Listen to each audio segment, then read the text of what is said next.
Pemirsa apa kabar? Sejonathan membawakan warta berita PTS tanggal 19 Februari.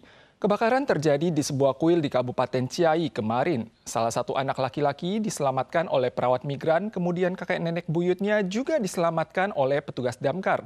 Namun seorang bocah laki-laki berusia 5 tahun lainnya tertindih balok kayu dan saat ditemukan sudah meninggal dunia. Kebakaran terjadi tanggal 18 malam. Saat kejadian, PMA sedang keluar untuk membuang sampah.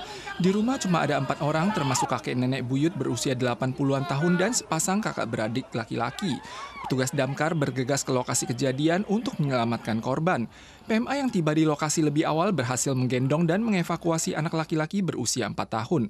Petugas kemudian menyelamatkan kakek nenek buyutnya. Namun saat ditemukan, tubuh bocah laki-laki berusia 5 tahun lainnya yang tertindih balok kayu telah hangus dan dinyatakan meninggal walau telah dilarikan ke rumah sakit. Survei oleh Bank SDM menunjukkan bahwa lebih dari 60% pekerja kantoran tidak mendapatkan kenaikan gaji dalam 3 tahun terakhir. Bahkan ada 12% karyawan yang gajinya tidak dinaikkan sama sekali lebih dari 10 tahun. Mayoritas diantaranya merupakan karyawan yang dikontrak, pegawai lansia, dan manajer. Para pekerja sibuk mengemas baut dan bor yang selesai diproduksi, namun bisa dilihat sebagian besar lini produksi tidak beroperasi penuh.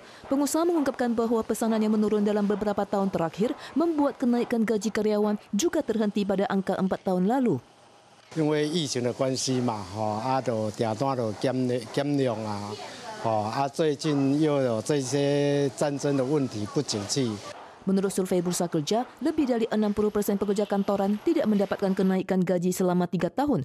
12% diantaranya bahkan mengalami pembekuan gaji selama 10 tahun. Jika dirata-ratakan, pekerja kantoran mengalami pembekuan gaji selama 4,3 tahun, sementara durasi pembekuan upah yang paling bisa diterima adalah 1,6 tahun. Kondisi gaji tidak sesuai harapan juga menyebabkan penurunan tingkat kepuasan gaji pekerja yang tahun ini turun ke angka 36,4, paling rendah dalam 12 tahun terakhir. Dalam survei juga ditemukan pekerjaan dengan pembekuan gaji selama 10 tahun berada pada staf administrasi dan pekerjaan low skill atau pekerjaan dengan keterampilan rendah seperti layanan pelanggan dan operator telepon, serta pekerja kontrak atau ahli daya atau pekerja berusia parubaya yang pangkatnya tidak berubah atau manajer.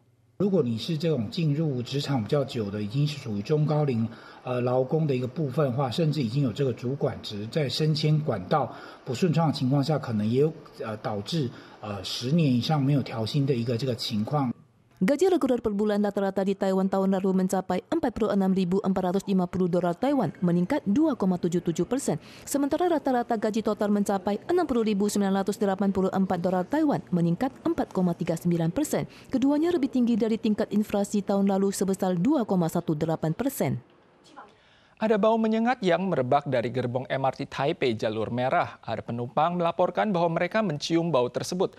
Perusahaan Taipei Metro akan terus memperkuat upaya pembersihan. Penyebab bau disinyalir merupakan bau belerang yang berasal dari Peitou di salah satu stasiun jalur merah atau berasal dari penumpang yang merasa tidak enak badan.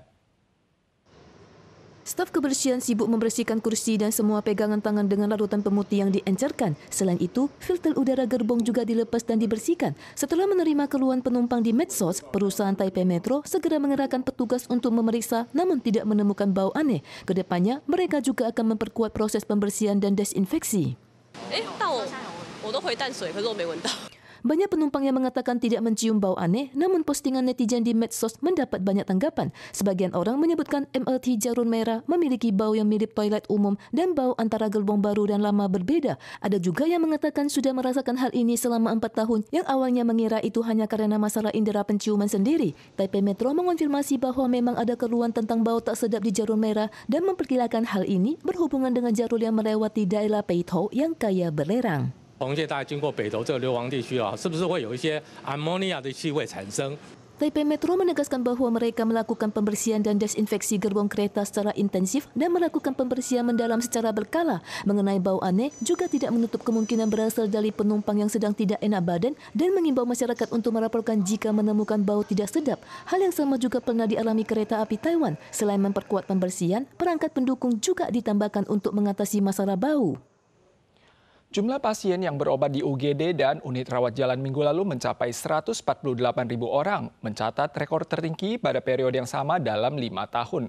Ada seorang anak perempuan yang meninggal setelah dirawat di rumah sakit selama 4 hari, dan gelombang epidemi ini diperkirakan baru akan mereda pada pertengahan Maret. CDC mengumumkan 122 kasus bergejala parah dan 21 kasus kematian akibat flu minggu lalu.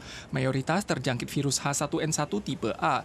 Di antara pasien meninggal, kasus termuda adalah seorang gadis berusia di bawah 10 tahun di wilayah utara. Ia mengalami gejala pada awal Februari dan meninggal di rumah sakit pada hari keempat. CDC menyampaikan epidemi flu menunjukkan tren penurunan namun masih dalam periode penjangkitan dan diperkirakan baru akan mereda pada pertengahan Maret. Selain itu, 100.000 dosis vaksin flu tambahan telah didistribusikan ke berbagai kota dan kabupaten untuk diberikan per tanggal 20 kepada 11 kalangan beresiko tinggi termasuk lansia di atas 65 tahun. Tiongkok menimbulkan ketegangan di Selat Taiwan dengan meluncurkan latihan patroli kesigapan tempur bersama belum lama lalu. Menanggapi pergolakan di Selat Taiwan, Jepang juga merencanakan operasi untuk mengevakuasi total 120.000 warga prefektur Okinawa yang berada di Pulau Ishigaki. Gangguan TPR Tiongkok terus berlanjut. Pada tanggal 18, Kementerian Pertahanan Nasional atau MND mengumumkan terdeteksinya 8 kali penerbangan jet tempur TPR yang 4 diantaranya melintasi garis tengah Selat Taiwan dan memasuki wilayah udara barat daya Taiwan. Selain itu, 9 kapal perang dan 1 kapal dinas Tiongkok juga terdeteksi di Selat Taiwan. Patroli kesiapan tempur ini merupakan respons TPR atas dilintasinya Selat Taiwan oleh kapal perang AS dan Kanada baru-baru ini. MND pada tanggal 17 merilis video untuk menunjukkan tekad menjaga perdamaian di Selat Taiwan.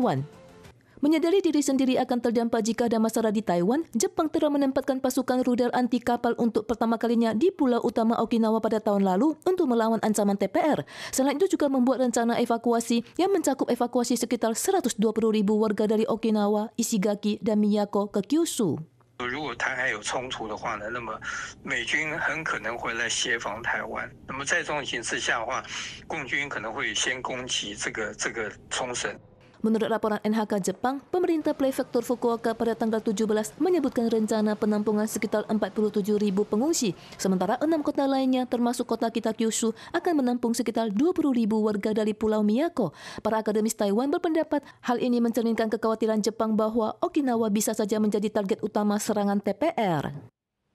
Pemirsa sekalian, sekian Warta Berita dari PTS. Selanjutnya, mari kita saksikan Karnaval Nice di Prancis. Kita susul lagi di lain kesempatan, tentu saja dalam waktu dan acara yang sama. Sampai jumpa.